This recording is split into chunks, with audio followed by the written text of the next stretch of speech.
আমি মহিদুল ইসলাম শিক্ষক ঐক্য মুক্ত মঞ্চের রাজ্য সম্পাদক। এনআইএস প্রশ্ন ফাঁস কাণ্ডে আজকের আপডেট।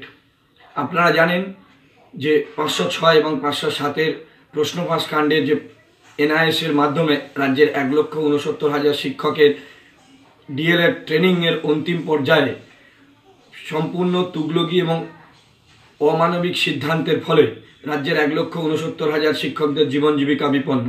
শিক্ষক ঐক্য মুক্ত মঞ্চ ধারাবাহিকভাবে এই বিরুদ্ধে লড়াই করছে, যাতে 506 এবং 507 পরীক্ষা বাতিল না করা হয়। সর্বভারতীয় ক্ষেত্রের পরীক্ষা হওয়া সত্ত্বেও শুধু বাংলাকে বাতিল করেছে কেন্দ্রীয় সরকারের সংস্থা এনআইএস দ্বারা বাংলার শিক্ষকদের প্রতি বঞ্চনার প্রতিবাদে গতকাল আমরা হাজার হাজার শিক্ষক শিক্ষিকারা কলকাতার রাজপথে বিকাশ ভবন অভিযান করেছিলাম এবং মাননীয় শিক্ষামন্ত্রীর সঙ্গে 1 ঘন্টা 15 মিনিট কথা বলেছি এবং আমাদের ডেপুটেশন জমা করেছি, যাতে রাজ্য হস্তক্ষেপ করে এই সমস্ত শিক্ষক শিক্ষিকাদের স্বার্থে।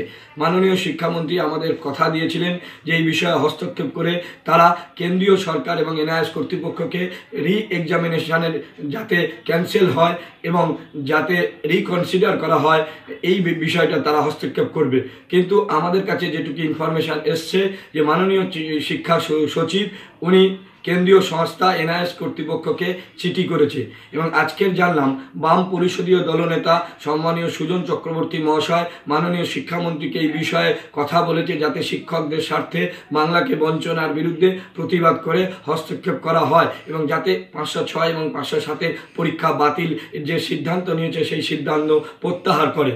এবং এই সম্পর্কিত একটি মামলা কলকাতা হাইকোর্টে দায়ের হয়েছে, যেটা আপনারা জানেন বিচারপতি সমাপ্তি চ্যাটার্জির এজলাসে 11 নম্বর কোর্টে 90 নম্বর সিরিয়ালে ছিল।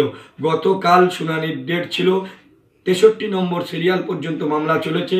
আজকে সেই মামলা বিচারপতি ধরেননি এবং আজকে আমাদের আইনজীবী মারফত আর্জেন্সি মেনশন করে বিচারপতির দৃষ্টি আকর্ষণ করা হয়েছে।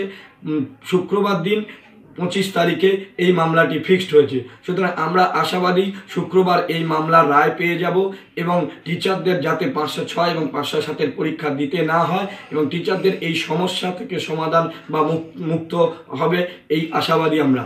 তার সাথে সাথে গতকাল রাজ্যের বিভিন্ন প্রান্ত থেকে যে সমস্ত শিক্ষক শিক্ষিকারা রাজপথে এসে বিকাশ ভবন অভিযানে সামিল হয়েছিলেন, শিক্ষক ঐক্য মুক্ত মঞ্চের পক্ষ থেকে তাদেরকে আমরা সংগ্রামী অভিনন্দন জানাচ্ছি। সাথে সাথে বাম পরিষদের দলনেতা এবং রাজ্য সরকারের যে হস্তক্ষেপ, সেই হস্তক্ষেপে আমরা আপাতত আশাবাদী যে আমাদের এই লড়াই জিত হবে এবং রাজ্যের 1,69,000 শিক্ষকের জীবন জীবিকা এবং চাকরি সুনিশ্চিত থাকবে।